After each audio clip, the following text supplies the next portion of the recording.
Welcome to the Kinsley Talk, wedding planning made simple. With over 10 years of experience as wedding photographers, we sisters share tips, stories, and advice to help you plan your wedding day without stress or regrets. Let's dive in. Hello, everyone, and welcome back to a new episode of the Kinsley Talk. Today, with me, Melanie, and my sister, Stephanie. Hello there. And we have a serious topic to talk about. It's a big topic, actually. Wedding budget. And being wedding photographers, we're not experts on that. I mean, to be frankly honest with you. Yeah. But what we want to try to do today with you on this episode is That you feel safe planning with your wedding budget. Yeah. How do you set up a budget? What does a wedding means? Are there hidden costs? What kind of vendors do you need for your wedding? So this is something we can clearly help you with, just for you guys to have like a sense of what wedding means. So Especially because we are behind the scenes with the team, so we know more or less what a wedding in Switzerland could cost. yeah, or an overall wedding like here in Europe. So what is and what makes a difference? Because there's some hidden costs. Maybe there's some like layers that might have a big, huge impact on your budget. Let's just break that down and just start on how much do you think, Steph, does a wedding nowadays cost? Because I think, or I can imagine, this is like the big question that everybody's asking themselves. Like, imagine there's a couple out there just got engaged, have no idea, they went never to a wedding before, and they now want to plan their wedding. So what kind of cost can this couple, what's the cost actually for like a decent average wedding? I mean, I can imagine, for example, having this amazing moment of experiencing engagement, and then you have this beautiful ring on your finger, and the next day it's like, okay, let's plan our wedding. And then you're like, oh, how much does it cost actually? So it's not very romantic, honestly. Yeah, but you need to be realistic, actually. So you need to, actually, that's some advice from our side.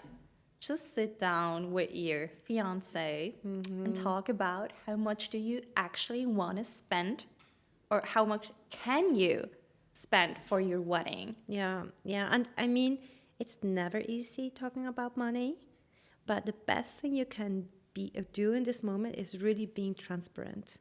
Be transparent, just talk about if you have like other costs that you have in mind because you're building a home together or you have holiday planning around whatever. So you really need to sit down and just like be honest and just talk about what's possible, what can we do. And setting a budget, like setting a limit, is, I would say, as a start, something that works for sure. So let's say, what's the minimum we want to spend for a wedding, or what's like the max we can spend for a wedding? Or what's also important, or what's also a question is someone else contributing to your wedding? So do you have maybe a nice grandparent who wants to give you something for the wedding? Or even your parents. Or your parents. It depends. In some culture, it's normal. Yeah. That parents really help you out with the budget. Yeah. Which is amazing. Lucky them. Yeah, lucky them. If you have like parents contributing to your wedding, but be careful with that too, because if we witnessed, or we didn't witness like firsthand, but we heard that if parents or whoever contributes to the wedding, they might think that they have a saying in the wedding planning process. Yeah. And is this something that you really want to have? This is a big question. You need to also ask yourself, do you want to be like free with wedding planning? So then just say thank you, but no thank you to whatever. Or, again, communication. Or communicate. Be very clear of, thank you, but I want to decide everything myself. Yeah. Which is very important that they hear it. And you need to respect that because, again, thank you for your support, but this is at the end our wedding. So this is the first step. What is actually needed for a wedding? Okay, there's a hotel for sure, or a venue. Let's say a venue. The first thing, the venue. Then without you have venue, it doesn't... food and beverage, like catering. You do have alcohol as well that you need to consider. The wedding dress. there's the wedding dress, like the whole attire. Also for the groom, like his smoking, smoking. Yeah. Smoking, yes, the smoking. Then The wedding cake. there's the engagement, like just starting with engagement ring or like the wedding rings. Then there's a cake. Then you have music. Transportation. There's, if needed, transportation. Then there whatever stationery, because all those invitation cards and like the table cards, whatever. Flowers. There's Very important. Yeah. Decoration, flowers. we do have decor, flowers, rentals if you need like nice chairs, whatever. Yeah. And beside music, entertainment. Yeah, the whole entertainment part. So it's not just having like a musician for the ceremony part, but also a DJ for the evening. And there is hair and makeup. So there's so many vendors, so many layers that comes along with planning a wedding. So you need to be realistic with the numbers. With the and numbers. obviously you can reach out and ask them for offers. Yeah. That's the first thing you should also do. Especially if you don't know how much, let's say, hair and makeup artist costs. Just reach out to them and just ask for an offer so that you can more or less have a sense of how much this costs in the wedding industry. Like what's the average cost for stylists? The same with photographer. Yeah. So there's again, in every vendor, in every aspect, there's a wide range. Because even we started 13 years ago, first wedding. I mean, like budget wise or cost wise, like compare it to today, it's a whole different story, because back then we just begun with our wedding photography journey. We did that part-time. We didn't have that much experience that we have now. So this allows us now to be more pricey than back then, because we know that we're like vendors who are now on a totally other level than we were back then. Because it's not only taking photos and that's it. Yeah. We have a so much whole more. process, Yeah. which makes us really unique, that we love to be a part of the journey. And that's why our clients really enjoy every step with us. Because we do offer a whole service. We really are there from the beginning until the end during the wedding planning preparation. We do so much more than just taking pictures. And this is something that we can really say, this is high quality. Yeah, we do want to, what we want to do is like really provide quality in our work. And that's what I am assuming, that's so important, that you find your vendors which really can offer you a good quality for your wedding. Yeah. Because that's the moment where you think it should be perfect. And if you want perfection in your life, you have to pay for that. Yeah, because, I mean, also depends on how important is this certain cost center for you. So let's say if you are more focused in having a good photographer rather than having gourmet food for your wedding, you maybe need to prioritize certain things. Because again, this is the whole like budgeting game. You have a certain budget, you set your budget, and you need to now sit down together, again, communicate and prioritize what's important for you on your wedding. So I can just say, for me, if I would get married, what I would want to have is like really having good music, good vibe. I would probably spend a lot for musicians and like entertainment DJs, in general, because this is something that it's very important for me. Also for my partner, I know that, so we would probably spend a lot for musicians. Yeah. But there are other couples out there, they do prioritize good food. And so you really need to think about what's important for you. I mean, I remember when we have consultation with clients and they ask us, for example, oh yeah, I mean, we really want video and photography and also good catering and also this and that and that. I think it's so nice to know that they feel very comfortable with the pricing. And that's the thing. When you know that you want really good food, obviously the food would be much more expensive than just a spaghetti or whatever. So it's very important that you have like a package you can ask for, where a provider can say, yeah, the catering and the rest of the evening is included, Yeah. and the beverage too. Then you feel safe, because then you know it's 300 francs per person, Yeah. and then nothing else you have to pay. So these are more or less the tips we want to give, that Yeah. it's so important that you don't feel surprised after the wedding. Yeah. And that especially in a hotel, they can offer you a really good package where everything is included. Yeah, and be careful to not to overspend too much on certain things. As an example, um, let's say it's a perfect example like Italian weddings. I know that Italians, they love to eat, they love food. Yeah. So it happened that we shot Italian weddings down there a lot, and what we witness is they have a huge like aperitivo. What's the word for that? Like they do like an appetizer kind of thing before even dinner starts. So they have like even those live cooking stations where there's somebody's making burrata, and then there's another station, somebody's like cutting like the ham for you, whatever. And myself, I was once invited on one of those weddings. It was a wedding in Rome. It was a beautiful wedding, and they had like so many amazing like live cooking stations.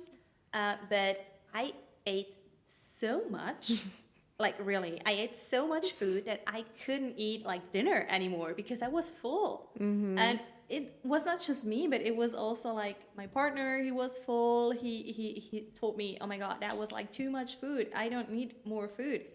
And maybe other guests, we saw that they didn't like ate whatever was on the plate. So this showed me, okay, if I would get married, I need to be very conscious about how much to spend. Like, do I really, if I do like this big aperitivo before dinner starts, maybe I'm choosing to have light dinner. Yeah. You know, so don't spend too much on certain things. This is what I want to say at the end of the day with this example, because first, you don't have this food waste, and second, you could have spent money for something else.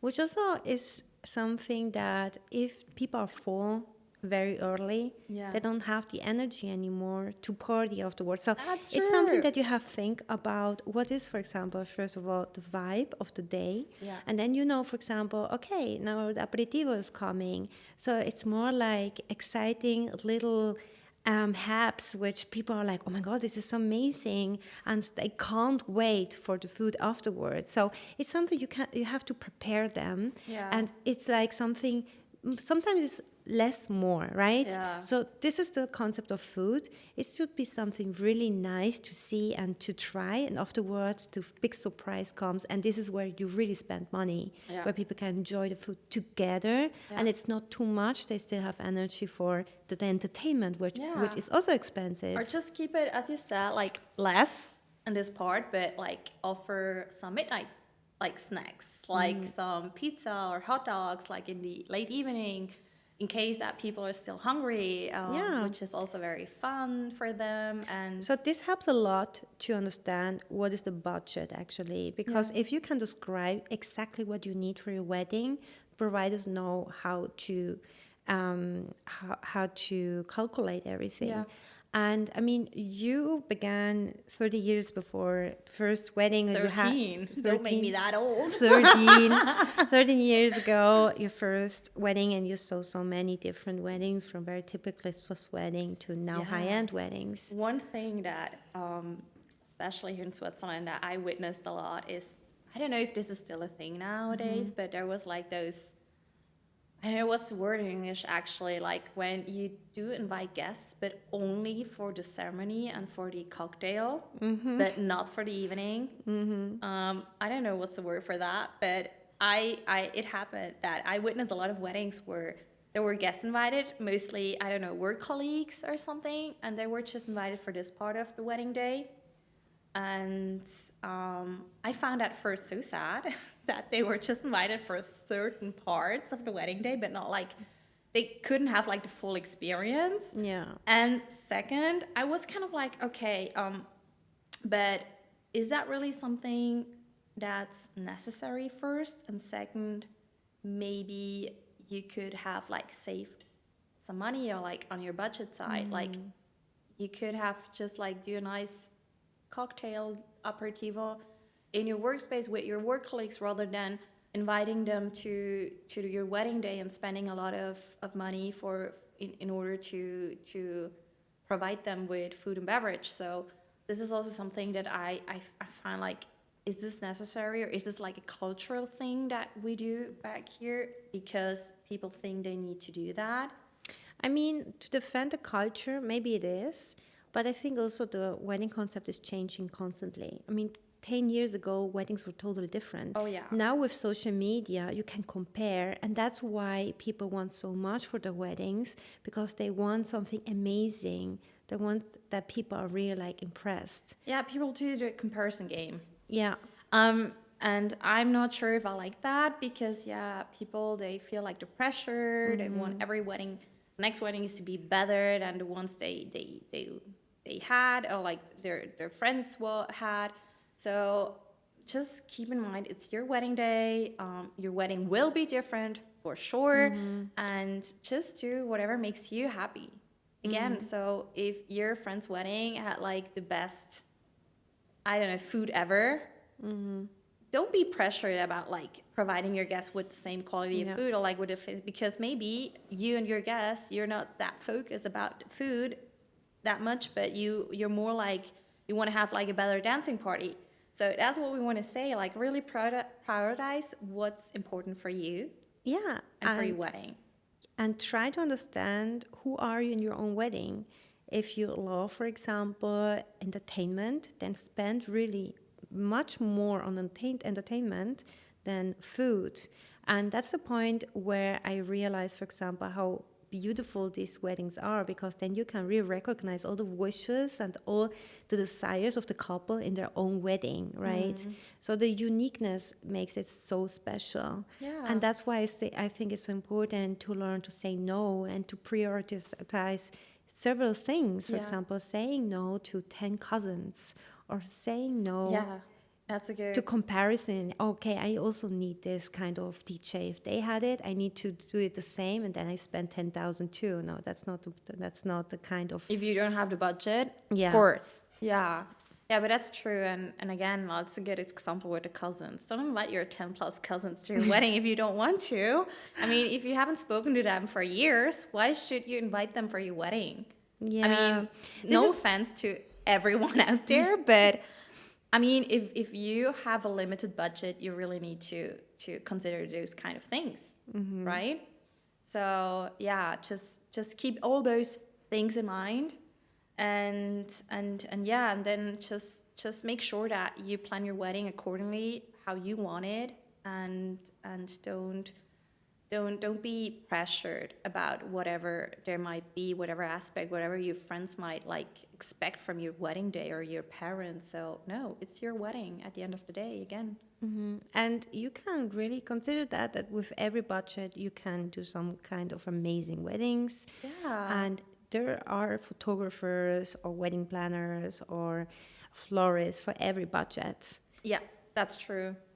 And don't forget, or what, maybe there's a misconception there that people think just by having a big budget, the wedding is going to be great. Yeah. No. This is not true. No. So whatever budget you have, if you just like plan it carefully, you really want to like set the mood right, have a great party. If this is what you achieved and you have on your wedding day, then you did it right. And depending on the budget you had. Because again, you can get married like, I don't know, in St. Moritz on the most beautiful hotel there on top of the hills or the mountain, or you get married like in the city hall, and then after that having a party on the nearby restaurant. So it's not because of the budget that you're having the best time ever. It's because what you do with your budget. And you said that right. Like, choose your vendors wisely. Do they fit to your needs? Do they fit to what you want? What can they offer you? What do you really need? Yeah. And especially if you have, for example, the venues, I think it's so important you feel very comfortable and safe with the people who are working there, because at the end of the day, they are helping you to feel amazing on your own wedding day, and they should be interested in your wedding concept. Yeah. So if they are very helpful and very friendly, that's such a big help for your budget. And then you love to pay for them. Yeah. You should feel like, wow, I love the service. It's worth it to pay. Yeah. And this feeling should stay until your wedding. That's true. So you just said it right. So don't save on the wrong place. Yes, that's Because another topic. there's a good example for, say, let's the one wedding where like the budget, or like the client or the couple, they used their budget for their wedding guests. So they had like food and beverage, but like guests, they needed to pay for their own alcohol. Yeah. So and then this is just showing when your guests are sitting and like the waitress gives you like the menu card for the whole cocktails, and you can see like, okay, there's a price list actually on that, meaning I need to pay for that by myself. And then on this particular wedding, like guests they weren't expecting that. They weren't informed. And second, maybe they didn't even bring their purse with them, or they didn't want it to pay for alcohol on somebody else's wedding day. So they ended up drinking just like water, or I don't know, like soft drinks. And it's important to understand how uncomfortable that is for they guests. felt uncomfortable, and the mood was not good. No. Mood was not good because they really weren't like fully enjoying it. So And normally in a wedding, you want to get a little bit drunk. you want to drink alcohol the night and dance all night long. This is what you want. So we're talking about prices in Switzerland for cocktails. So if you want to have a lot of them, it's not that easy to drink too much if you have to pay for yourself. I mean, just scratch one thing from your budget list that isn't that important for you, and just use that money and offer your guests some drinks, right? So it doesn't need to be like, I don't know what kind of cocktail. It could be like a simple gin something. I'm not really that alcohol person. Every venue has also like simple drinks, which are not that expensive. Yeah, that's what I said. And like that's what I say also, because of the transparency with venues. You need to really describe your wishes for your guests, and also what you want, that everything is included. So that can be very realistic, and giving you an offer which makes totally sense for you as a couple for your wedding. Yeah. If you're not transparent and you are like afraid telling them, but maybe it's too expensive if we want more alcohol, just ask first, and then if you have the information, you can decide. Be honest with the vendors, because really tell them what's your budget, and they tell you what you can do with the budget. Yeah, and that helps also them, because imagine your own guests have to pay for alcohol, they don't want to, so the vibe is a little bit down, and they're a little bit like not really nice to workers there too. Towards waitress, because they blame them, but they're not to blame. So you just said that right. Just don't just choose your budget wisely, and don't save on the wrong places again. So this is just one example from a lot of samples that I witnessed, that I saw. There was another one, a wedding on which the venue was like on top of a hill. Yeah. And the couple, they had like a transportation for their guests, that on the evening when they want to get back to their hotels, whatever that was on this town, there was a shuttle from the venue who just drove to like this village, to the center of the village. And from there on, people, they needed to figure out how to get to their hotels, to their places. And it happened that I heard that on the wedding day itself, that guests that were so upset, they were so even angry, like like really complaining about this fact, like, oh my God, there's no transportation. There's just like a shuttle to the town next door, but I have my hotel at I don't know what place that was. So they were really upset about that, and this is also something that I hope you will never be in the situation where you again like save on the wrong places. And in my opinion, what you can save a lot is choosing, if possible, just one venue for your wedding day for so many reasons, not just like budget wise. Let's say if you're having your wedding at this specific hotel where you also have the ceremony like in the backyard, and then you have the reception, like the cocktail hour on the other side of the hotel, and then you go back like inside the hotel and having dinner there. If you're just like choosing one location, you can save a lot. Like So also with much money. transportation. Because if you're choosing to have like 3, 4 plus locations on your wedding day because you want to get married on this certain hill, which is halfway driving, or you want to get ready on your mom's place, but this is like half again, like this is a half hour away from the ceremony part, and you choose to have cocktail on the nearby restaurant, but you have dinner on the wedding venue, Yeah. then you need to consider first, like the mood can suffer. Second, you can be very stressed about that because you need to switch locations all the time, basically. And not just you, but also your guests. And if they're having a blast during cocktail hours, but then you decide to just go to the next location, the mood might suffer because you just ruined the mood actually. And most of couples, I don't know for certain, but I assume they spend a lot of money on all those shuttles that they have to bring guests from place A to place B to place C. So if you choose to have one location, maybe two. Two is, in my opinion, the maximum that you should do. You can even save a lot of money because then you have like one catering, like Yeah. from the hotel. They can give you like a good offering for like the whole day for cocktail, but also for dinner. And rather than you're having like 2, 3 plus caterings on the wedding day with different caterers, and they're all like like charging you a lot for that. So maybe you could even like save money on that aspect.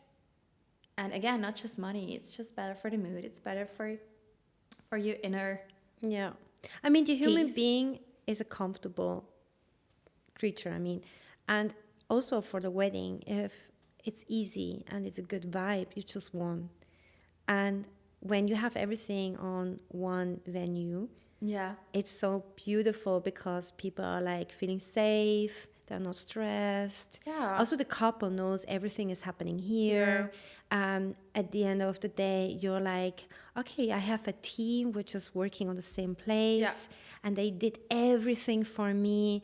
And our experience of the 10 years is really like that was always the best option for couples, having mostly everything on one venue. Yeah. Sure, if you have something in a garden or in a forest or whatever, or on a lake, it could be cute as an addition, but it shouldn't be something that stresses you out. Yeah.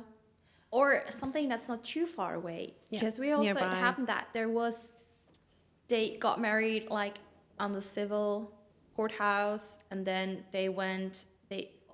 that day, and all the guests, they drove like 1.5 hour to the wedding venue itself. And I thought like, why did you choose something that's so far away?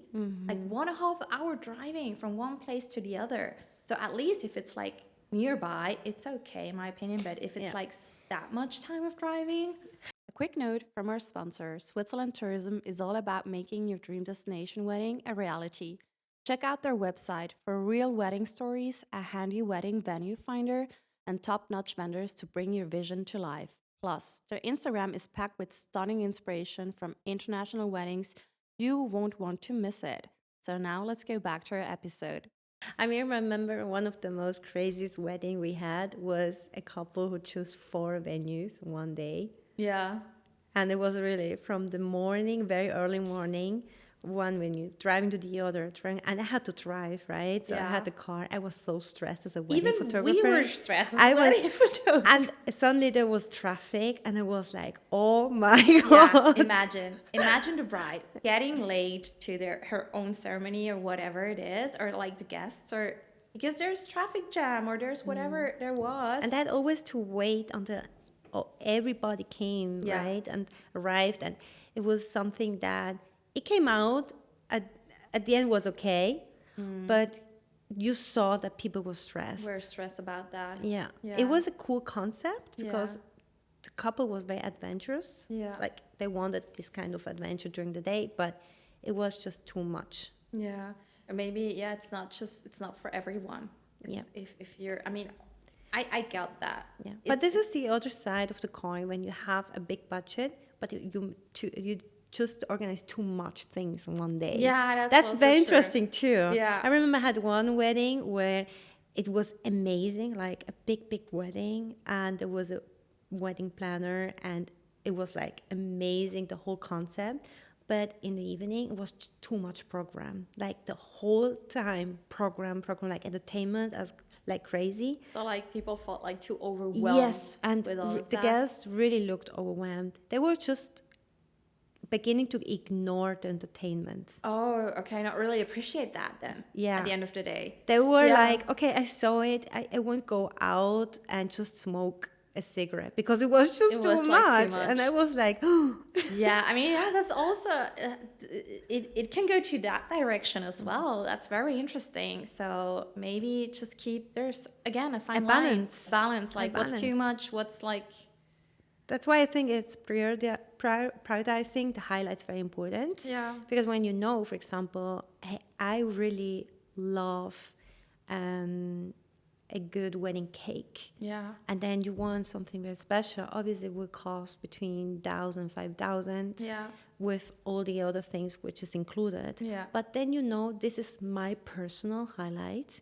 and I really want to spend money on that because I will enjoy that. Me too. Yeah. And Yeah, I then you get know, that. for example, you can make this planning with percentage. Then you know, for example, okay, my wedding cake would be like 5% of the whole budget. Then I have video and photography, so important for me. Because yeah, I And want we to are very capture. realistic. We say it is minimum 10% Yeah, of a normal wedding photography. budget. Yeah, for sure. If you want to have like some experienced photographer, yeah, then if you want to have quality, again, it has its price. But of course, and I mean, I know everybody's different. Again, I would probably spend a lot. I just mentioned that on music, but also like on having a nice dress. I would be like very focused on my outfit and hair and makeup. I would probably have like a stylist for all day long because I want to look good and I want to feel comfortable. And just by feeling comfortable, I can really enjoy the day. But maybe there's someone else, they want to just have like the best food ever there. So it's all fine, but you really need to focus on what's important for you. Yeah, and that's why it's so good to know if you plan on a long term and you know my wedding will be in 1 year or even in 2 years. And then you have all the offers. You have a realistic budget which really considers all your wishes. Yeah. And then in the average in Switzerland, you have to spend minimum 50,000 for a normal, like, Yeah, I would say. not big wedding, but a normal wedding Like, with 80, 70 guests, yeah, more or less. more or less 80 guests. And if you want to have really like the full package To with be flowers, really comfortable, Yeah. with really With a good concept. vendors. Yeah, Yeah, with good that's vendors. the And that's the minimum. point we really want to add. It's about having good vendors. And good vendors, they do really everything in their power to give you the experience you want for your wedding. Yeah. So this has a price. Yeah. And in Switzerland, especially in Switzerland, a normal wedding is something that has its costs, which we are very realistic if we say 50,000 plus. Yeah, that's true. And in there's a huge budget cost on the wedding planning, on your wedding budget, which is florals and decor. It's usually very high, but also depending on what venue you choose. Yeah. Because if you choose to have like a venue who barely has any decor, anything, but you need to like really, if you want to have like the wedding vibe in those venues, you need to spend a lot for that. So also, Especially if you have a mood board where you see a lot of flowers. yeah. And this is the first step. If you prepare your budget, you should have a mood board. Yeah. Because then you have an idea aesthetically how that would look.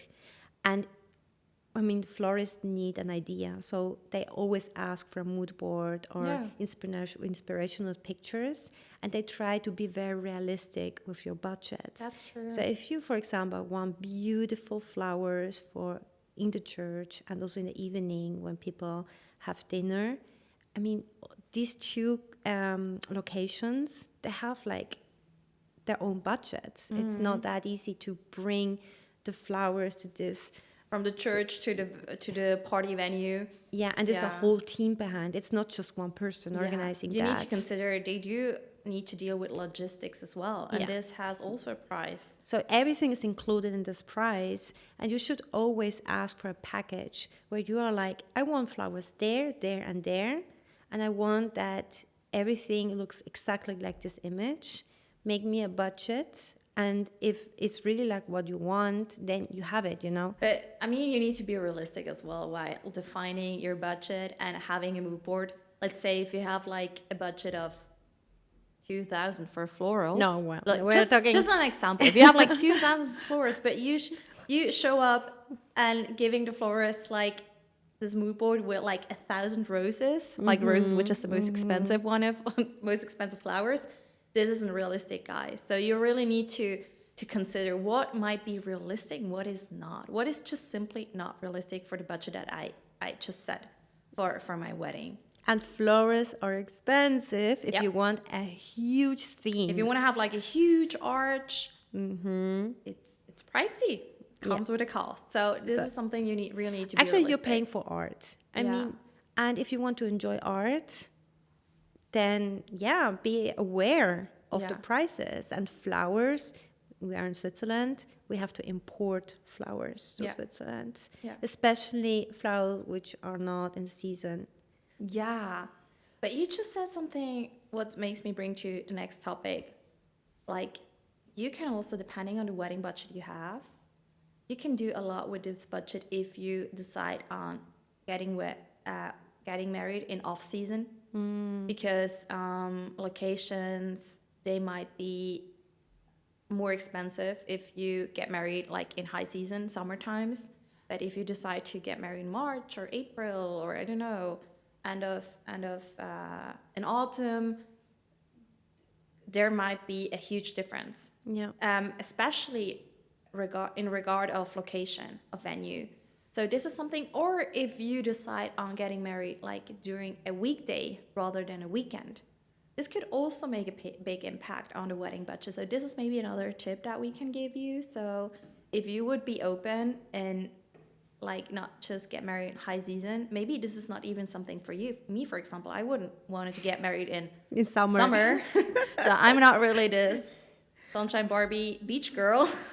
I'm No, quite the we're not. opposite. I would like to get married somewhere cold. Yeah.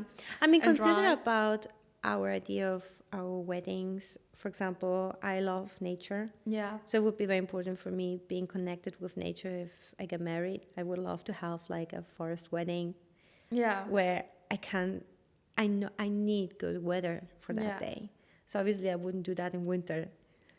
I would For sure. choose not July or August, but maybe the beginning of September. Yeah. Where it's not that warm anymore. So it's kind of like shifting. to Yeah. fall. And where still the wind is okay, even if you have bad weather.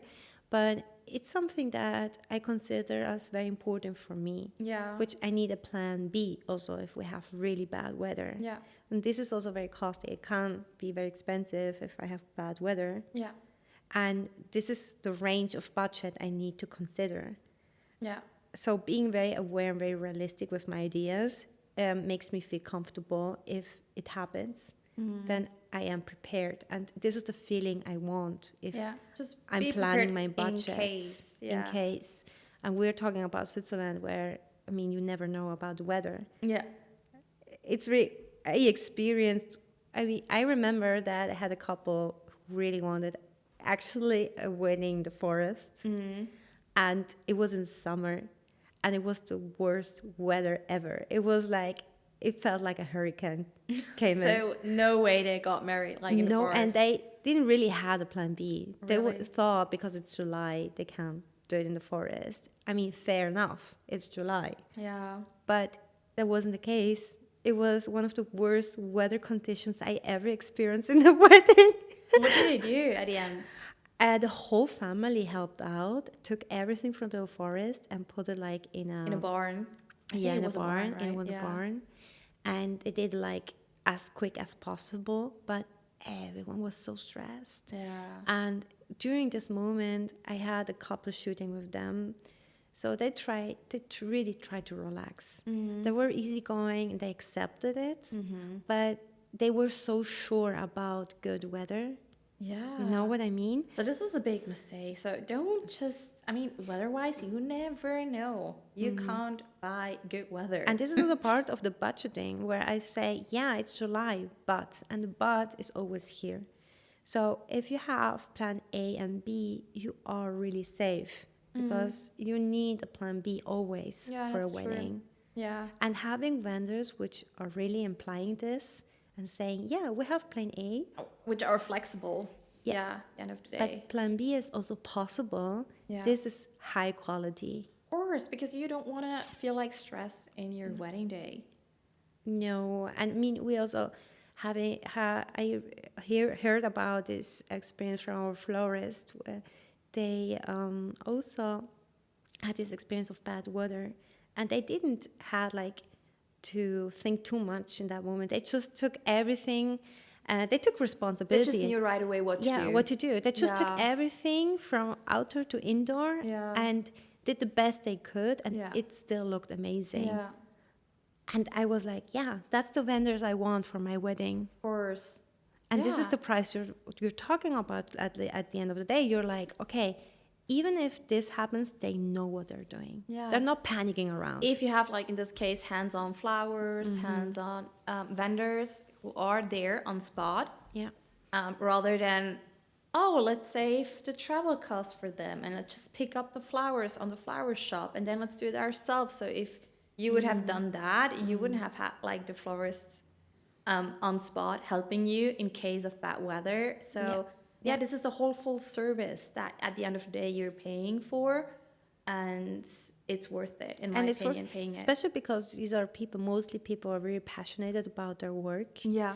And they feel appreciated if they know that you're paying the price, they're demanding, and what they love to do that for you. So it's a giving and taking also, because they want to feel like appreciated for the work. And at the same time, you want good quality. Yeah.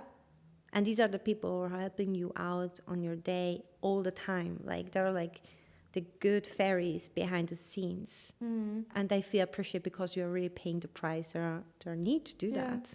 Yeah. So again, I think if we do summarize that, just setting like the whole wedding budget theme is a huge theme. So you really need to consider a lot of things while doing that. But again, I think our best advice is just prioritize certain things. What is important for you? Just set up number of guests that you want for your wedding. Choose the venue wisely. If possible, in my opinion, just one venue. Maximum of 2 venues if you want to, like, I don't know, get married in the nearby church or whatever. But in my opinion, you can save a lot of costs just by having one venue, and then choose your vendors wisely. Just really Ask for packages, ask actually. for offers and just compare that. Yeah, in terms of your budget that you have, and don't save in the wrong places, and just trust your vendors because you have chosen that for a reason, and trust them because they know what you do. In our opinion is if you have like experienced vendors, you're in good hands mostly. And with that, you will have, like, you're in good hands. You will have a good wedding. In whatever case it might be, you will be safe. You feel safe with the vendors because they know exactly what to do in whatever case, in whatever scenario there might be. And yeah, I think this is like the most important thing that we can just tell you in regards of wedding budget. What we experienced, the difference when a couple feels very safe and comfortable with their budget, Yeah. or when they try to save everywhere and they just, I mean, yeah, and just one other hands-on tips.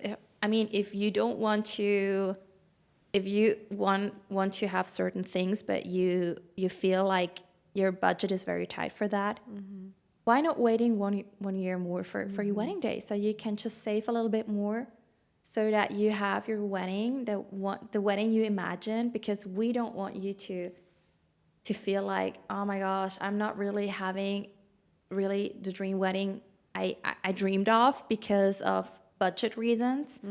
So who's saying that you need to get married right away? Just wait a little bit, save a little bit some budget, so you have a bigger budget for the things you want to do. yeah. I mean, we had couples that were engaged for 4 years Yeah, there's no time limit. and they saved money for their dream wedding, and they were traveling around before and still having enough money for the dream Yeah. wedding. And they felt so good about the plan they had together Yeah. that it was amazing to work for them. And always, one thing, always have a buffer. A buffer for your budget, because there's always hidden costs. There's always something that you might forget. There's always something that might, I don't know, break on the wedding venue or whatever it might be. So just have a buffer. So Consider 10%. This is healthy. yeah, If you can. 10 Yeah. is okay. I mean, you never know, actually. It can be really small costs, but it can also be big costs. But with 10%, you feel really like, yeah, if something happens, yeah. Yeah, and I mean, in the end, if you have some budget left, there's always a possibility to do something with that. Like, just enjoy your honeymoon. Let's upgrade your flight to business or whatever there is. So, yeah, Just want the best for you we guys. want the best for you guys, and we hope this episode helped you with all those budget questions. And if you want to know more about budgeting, wedding budgeting specifically, just have a look at our wedding guide, because we have a budget section there with an estimate cost on what every vendor might cost for your wedding planning, especially here in Switzerland. And yeah, just have a look at this, and thank you so much for listening today, and see you on the next episode. Bye, guys. Bye. Thank Thanks. you.